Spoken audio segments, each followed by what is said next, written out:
and I fed them to the lizard, and then the lizard died. So don't do that. Well, that's a heartwarming story. I was looking and saying, so all you got to do is get you some lizards and it'll take care of your whole thing. No, you threw a curveball at me. So Clint, I'm going to send you a link with a picture of it. Okay. Skype, good? Hello, everyone. Thank you for joining us for SEO Fight Club, episode 125. Today we have another show put together by Lee Witcher, and we'll get through a little bit of boilerplate here, and then we will get into today's topic, which is really cool. We're going to talk about, is the core web vitals metrics that everybody's going crazy over tuning, are they actually a ranking factor? So we're going to dive into that. So Clint Butler is taking a little vacation from doing his show. That's why we don't have a Clint slide today. Sounds like he's going to be out a few weeks while he figures out how to refactor his show. Is that correct, Clint? Yeah, I got a whole new idea for it. I just got to build a new website to go along with it. So, is there a guesstimate as to when you'll be back online? No. No. Okay. All right. We'll keep you updated. But until then, if you're starving for content, check out Dre DeVera's show. You can find it on YouTube. Search for it by name, the SEO Video Show. It's a interview show where he talks to all the biggest personalities in SEO. And that brings us to Carolyn's show. Carolyn, what's new with the podcast? Well, actually, this week I'm going to talk about, I'm calling it testing versus testing. Sounds cool. What's it about? Well, testing, as a matter of fact. I thought I would explain a little bit more, because I think some listeners have sent questions in, and it sounds like it might be worthwhile separating out A/B testing from SEO testing. And so that, and then I'm also talking about IMG with some of the with the enrollment period, if you want to be a tester. Now that's a pretty big topic. Your shows tend to run about 15-20 minutes. You're going to be able to manage all that in a single episode? Well, I'll do my best. All right. Well, if you're looking for more SEO content to consume, check out the podcast. You can search for it by name in Google. It'll be number one.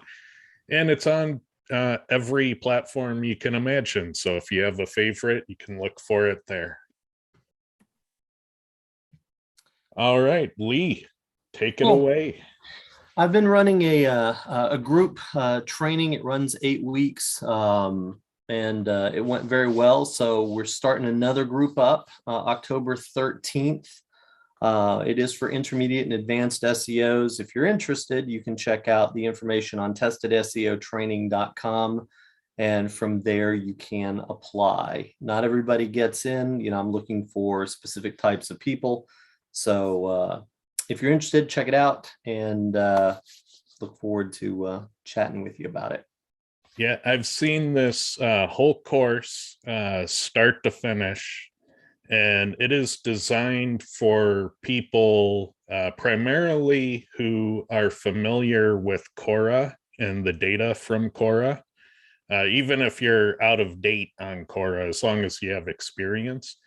And this course takes you to the next level. So it's very amazing. It's one of the best SEO courses I've ever seen in my whole career. So if you are a Quora customer and you're looking to get to the next level, like seriously, this is worth investigating. I would highly recommend, at a minimum, you at least reach out to Lee and have a conversation about it. Cool. And it is a live training. There are no, it's live. There are no replays, none of that sort of stuff. It's not a traditional course. It is a hands-on, roll up your sleeves and get shit done thing. So Yeah, it's a rubber meets the road where Lee tells you what to do and you do it, and everyone in the course shares the results they got throughout the whole course. It's really quite cool. cool. So today, our core web vitals ranking factor. This started off with, there's been a lot of hubbub about it, and I see a lot of questions in different SEO groups about, tuning for this, tuning for that, how do you, and, how far to go, and all of those sort of things. And so I just kind of wanted to take a look to see if there was any indication that it has impact on rankings. So, how seriously do we take core web vitals as part of our, SEO and tuning strategies? So what I did was I grabbed 40 keywords that I use for a variety of different analyses, got the current rankings for them. And then for those 100 ranking pages for each keyword, I sent them through the Page Speed Insights tool through an API to gather all the core web vitals data. So in essence, we had almost 4,000 data points to analyze. Then we took the each one of those components and we converted the raw data score into their ranking within the SERP. I'll show what that means here in just a second. And then we correlated each of the factors with their rank position across the 40 keywords to see, to what degree it impacted rankings. So here's an example of the data for one keyword. One of the keywords is acne remedy. Here, some of the URLs. This is where they ranked in the SERP. The data that comes back, you can see score, the largest contentful paint. You can see, the other factors here. And so with the rank score here, this 95 score was #1 among all the URLs that ranked for acne remedy. This one right here with its score was number 61, so that 22 score translated into the number 61. So I mean, go ahead, Ted. So the score column, I just wanted to clarify. So that column that's labeled score, that's like a conglomerate of all 3 core web vitals. Is that correct? Yeah, that comes out of the Page Speed Insights tool. So when it gives you the number at the top and says, hey, you're a 95, things are looking great. That's what comes back out of the API. Okay. And so that's your overall according to the scores. And then you have your individual components. Yes. So, I mean, that's kind of a look at the raw data that we have across these. And again, so here's an example with total blocking time. This comes back in, a second. So you're looking at this one in the sample data. This one is 299. This one's 32,000. So this one exerts 100 times the weight of this, and that throws off correlation depending on where that is. So it's easier to normalize it by where it ranks rather than the absolute score. So that's one difference there, and you'll see why in just a second. We'll show you some of the charts, and you can see some of the impact of it. But it's just a normalization that we did. So we see if you are the fastest site on a particular one, you're ranked #1, and we see how that ranking correlates to your actual ranking in the SERP. Yeah, and when you look at how correlation coefficients are done, like Spearman's and Pearson's, they also normalize the outliers. That's one of the reasons they're so popular for making correlations. So here are the core web vitals. Ted, I mean, you've done several shows on this. Do you want to walk through this piece? Sure. So the largest contentful paint. Well, first of all, for each of these, there's a battery of rules. So there's a website that defines all the little nitpicky rules on how to make the calculation and how to figure out what part of the page to use and things of that nature. So there's kind of like a whole published specification for it.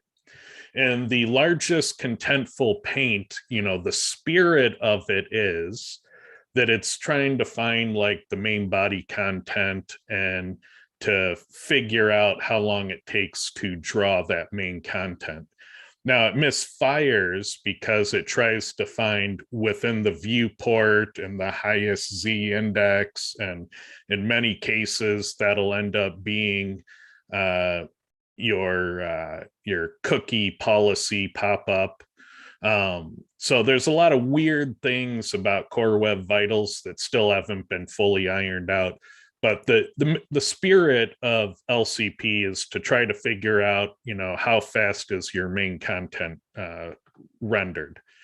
Now, the first input delay is how fast does the page become interactive? So are you blocking the ability to click things and interact with menus?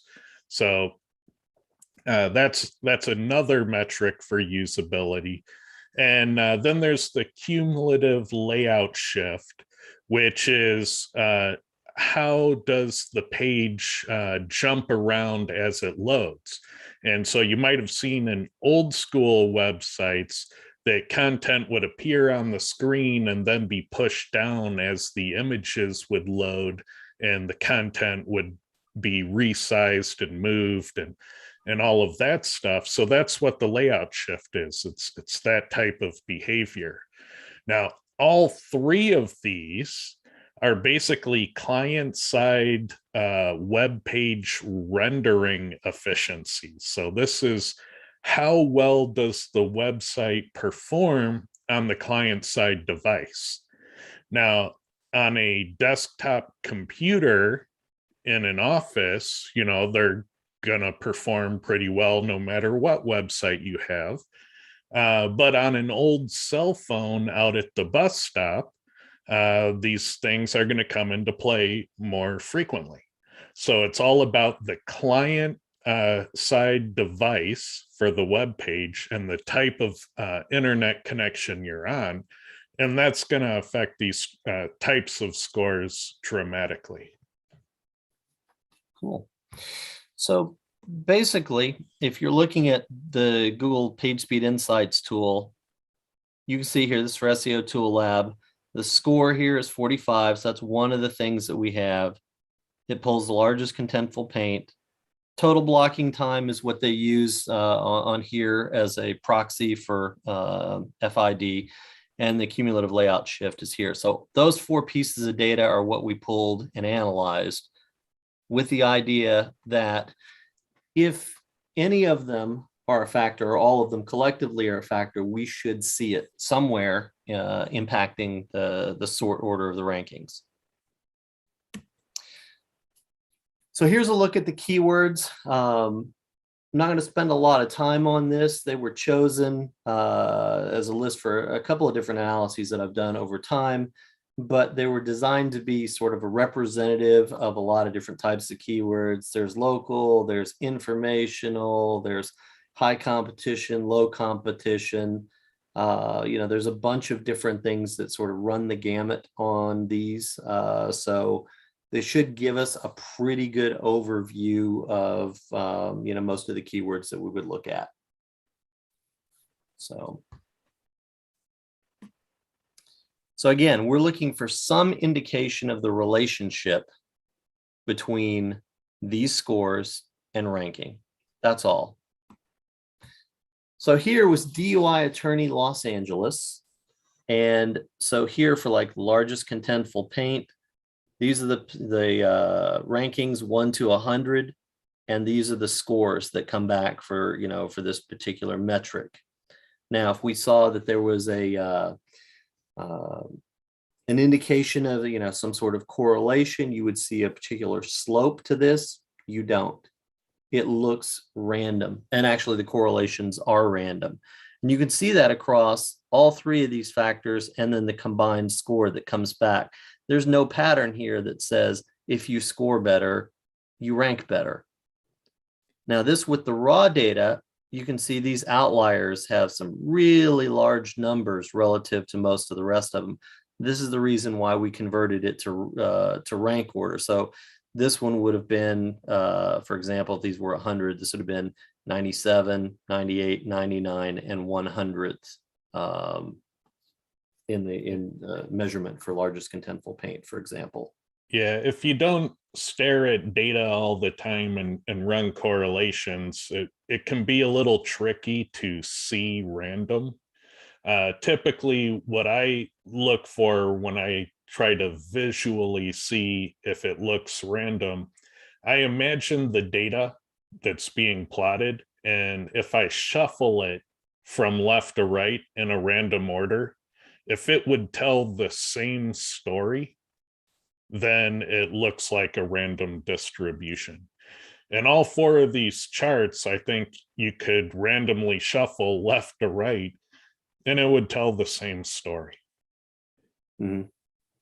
So, I mean, this is for one data point. I mean, if you squint at the charts, and just kind of look to see, does it cluster along some sort of trend line that we would expect? You don't see it for any of these pieces. And so what we did was we ran this for all of them and we ran the correlation. So let's go ahead and take a look at that data. So largest contentful paint across the 40 keywords that we looked at. What we're looking for is, for statistical significance, you're looking for something that is above that red line, at or above that red line. And you see, while we have a few keywords that did achieve that, the vast majority of them are well below that red line.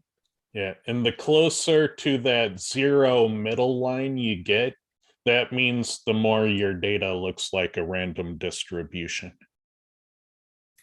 Right. So you see a lot of this in here. A lot of it, is in this no man's zone. That's where most of the weight is. You have some that are way up here and some that are way down here, which would indicate, that it was not a ranking factor. It was a sort of almost a penalty factor if you believed, these particular data points, if they were all looking like that. So, I mean, it's one piece here that, again, if we were saying that largest contentful paint has an impact on rankings, you would expect to see more above the red line and a whole bunch more clustered closely to that red line. And you don't see that here. Nope. So the next one we looked at was the first input delay. None of them qualified, none of the 40. And again, you see it hugging very, very close to that zero line. So, what we would like to see is everything up closer to the red line to say, yeah, there is something here. There's some relationship here, but this looks like I just threw a bunch of points on a graph and there's no rhyme or reason, relating this to rankings. Cumulative layout shift. You had one, this one right up here was the only one that made it above it. There's a little bit more, it's a little bit higher. There's not so much, low. So there's maybe the makings of a little bit there. Again, that could just be, seeing pattern and randomness. So we don't know, but again, 1 out of 40 is not a good percentage on this. And then you say, well, the score, it combines all of them together. There it is. Again, what we don't see is we don't see it hovering near that red line. There's no relationship there. So right now, I mean, it's a hard piece to look at given the push, given how much time and energy is being put into this. But at the present moment, we don't see any indication that any of these factors or the performance score overall has any relationship on rankings. Yeah, and there's so many people investing hard in Core Web Vitals. I just have to wonder because, I haven't seen any evidence of it having an impact. And so I'm waiting for that evidence to materialize.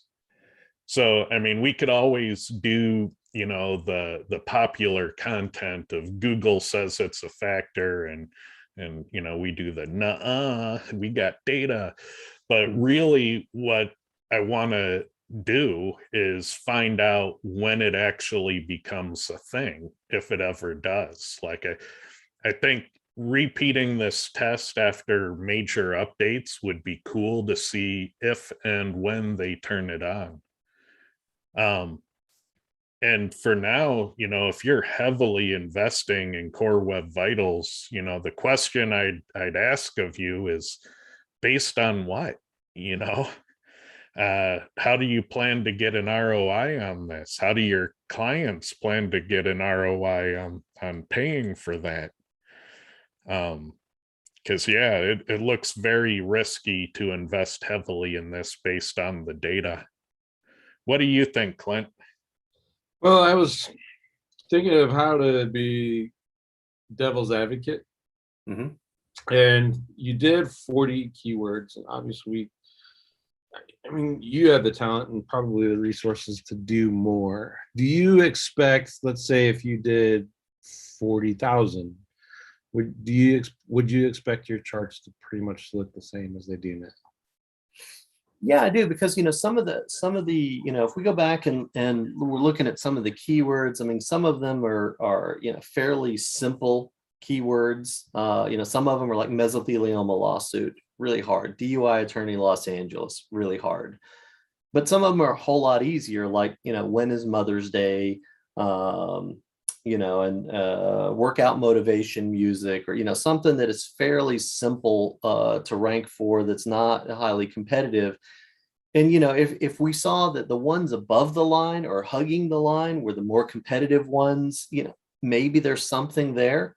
Yeah. But what we see is all over. And I would expect the charts to be the same, because across 40, you're not seeing even things close to the line. And in some cases, like here on this particular chart, this negative means that these 1, 2, 3, 4 right here would say that it's more likely that this is performance scores a negative ranking factor. In fact, you want your Core Web Vitals scores to be lower rather than higher to rank better, which we don't believe that either.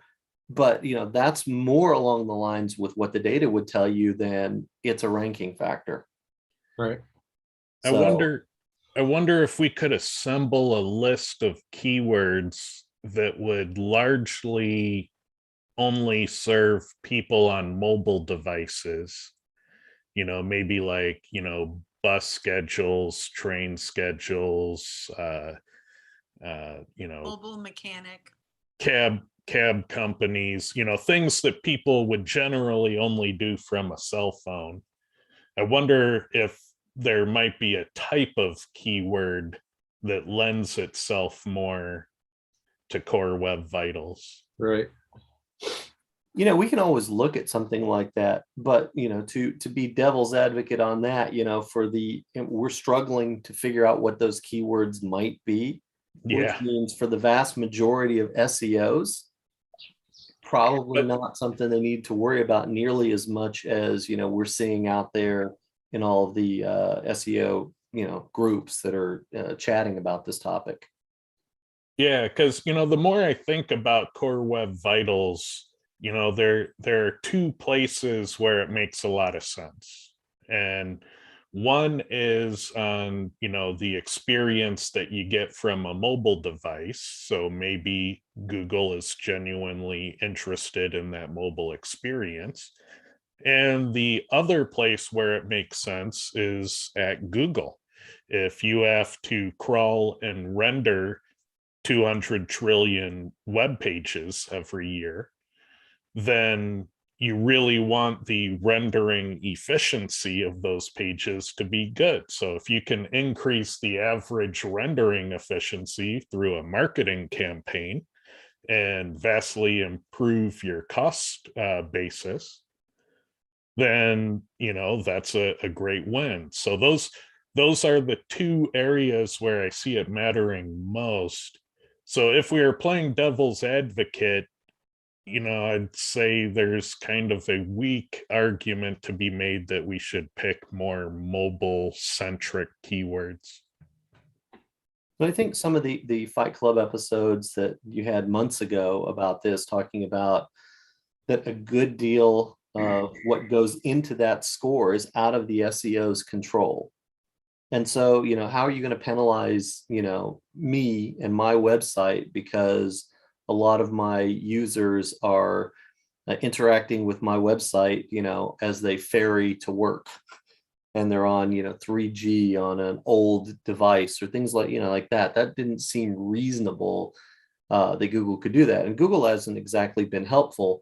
It's a ranking factor. It's not a ranking factor. It's a tiebreaker factor. It's, they keep flip-flopping on this, but the message has been consistent. You need to tune for this. And I'm looking at the data and going, why? If my rankings aren't being impacted by it, why should I care? Yeah, there's no value into applying that effort. And tuning for core web vitals, I mean, there are some things that you can do that are relatively simple, but a lot of the things you need to do to really ace your scores are quite complicated. And oftentimes fixing one will break another. And so you really kind of need some quality talent in order to do it well and efficiently. And for massive websites, it's going to be a huge ordeal. I'd say anyone that's just running on WordPress, what I've found is the easiest way is go through a few different WordPress themes until you find one that scores well on Core Web Vitals and just switch your theme. I found that themes that have a swirling loading icon where it shows the swirling icon while the page draws, and then it hides it once the page is fully loaded. Those types of themes generally score terribly. So if it has that loading phase as part of the page loading, you probably really want to test it before you invest in that theme. And if you have that type of theme already, well, the good news is switching themes might cure your scores. Mm-hmm. So, the other thing that we looked at here is just by factor, because we did it based on the ranking of them, but we also did it based on raw. And you can see here that none of the factors, either in raw or aggregate, comes anywhere close to the benchmark that we need up here.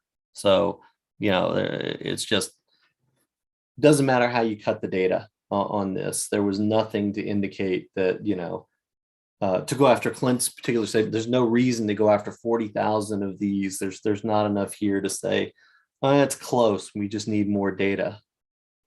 The only other conclusion is that I happen to randomly pick or intentionally pick keywords that would demonstrate that Core Web Vitals are not a thing.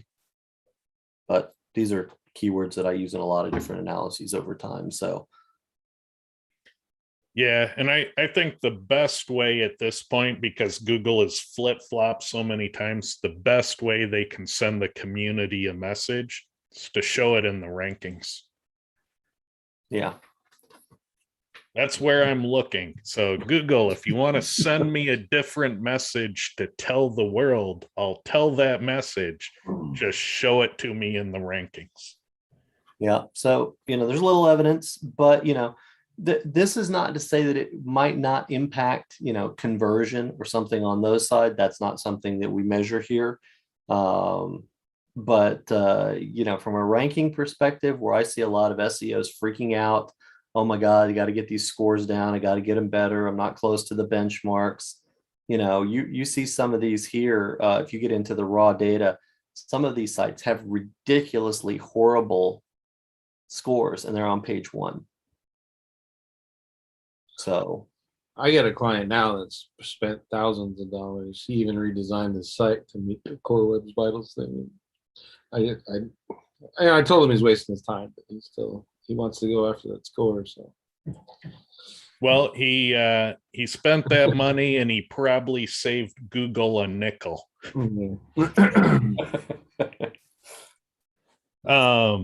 Yeah, I mean,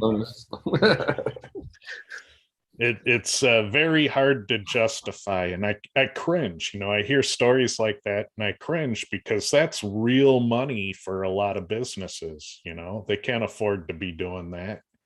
Mhm.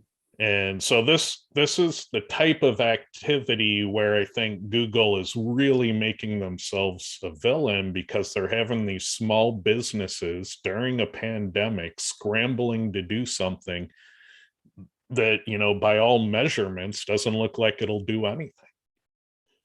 And so why are they making everyone do this if it doesn't do anything?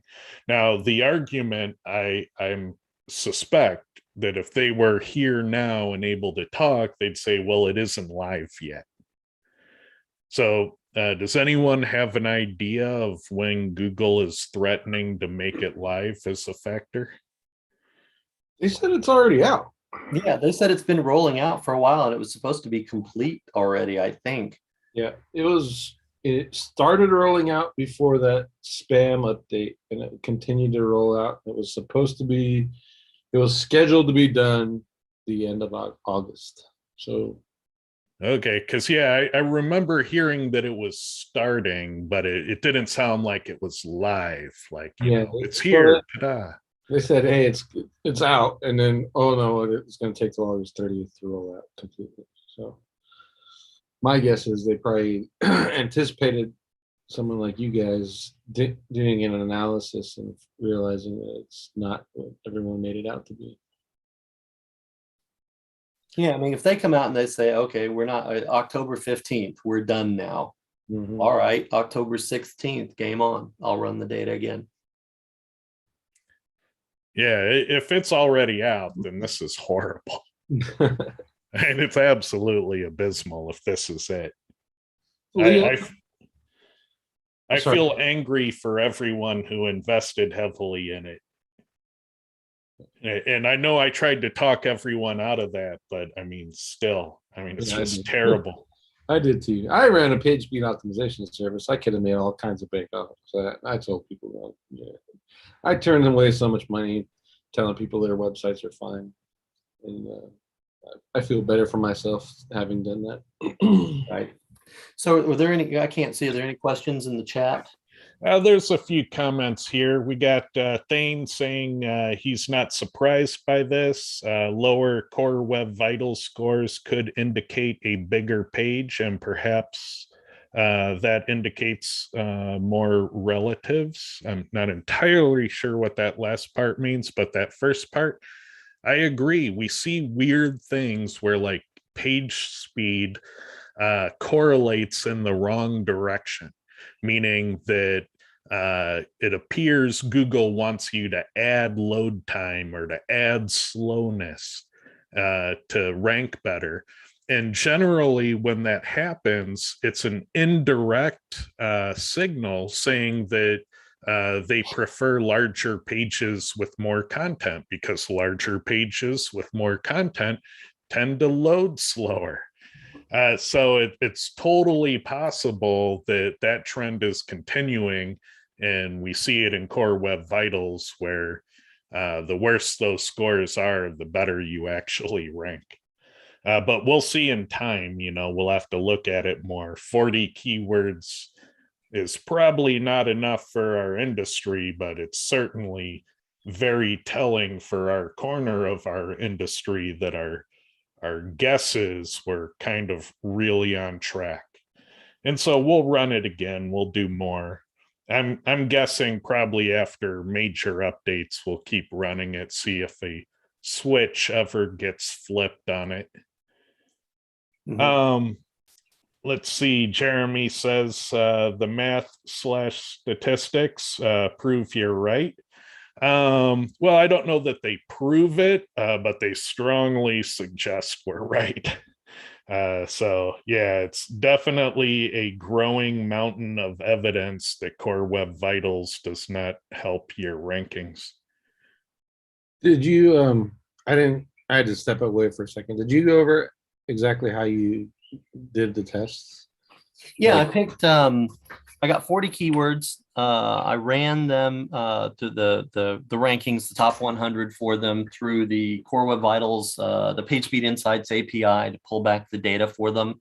Yeah. And then the data I just correlated, both in a raw form and, in the rank form to eliminate, load scores and some of the scores that on a time basis are inordinately high, kind of the outliers. So it minimized the impact of that. But it didn't matter which way I did it. It wasn't close either way. I just thought it was like SEO tools for Excel or something like that.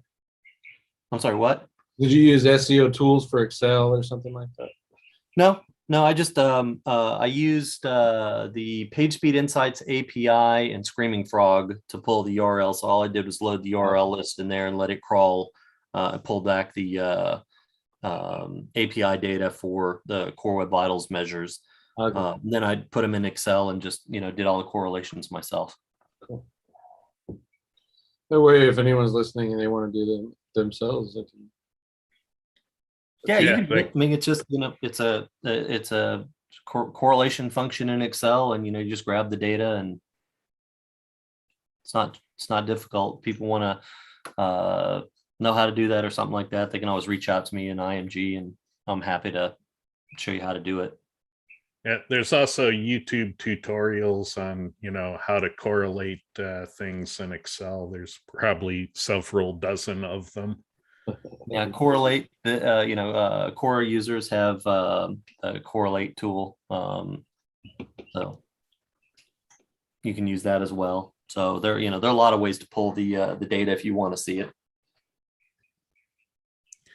So with that is our show. So I want to thank everyone for hanging out. I know it's a short show this week.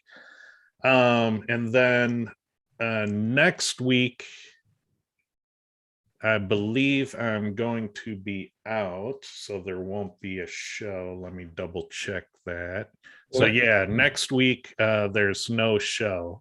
So the week after that, we'll be back. So we'll see you in October. And so I hope everyone has a great rest of the month. All right. Thank you, everyone.